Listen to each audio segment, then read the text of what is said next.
Ano mas mabilis? Etong conventional na repeater o etong automatic mga bossing? Subukan natin.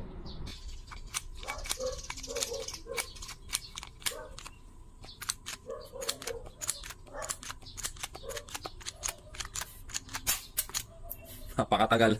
Ito naman. Pang. Tapos na. Ganun kabilis mga bossing. Diba? Samantalang ito, Diyos me, napakatagal. 1, 2, 3, 4, 5, 6, 7, 8, 9, 10, 11, 12, 13. Oh, 13 na pindot. Eh, kailan ka pa matatapos kung marami kang kikisamihan o kaya drywalling?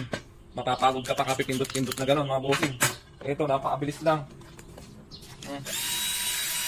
Ay, natanggal. Ganyan lang siya, oh. Lalagay mo lang siya dyan. Higpit mo. Tanggalin mo yung natitirang bala. Ikabit mo ito ngayon. Then, pang. Diba? Napakabilis ng trabaho. Nasa balang po yung link kung gusto nyo ring bumili. Maraming salamat. Ingat.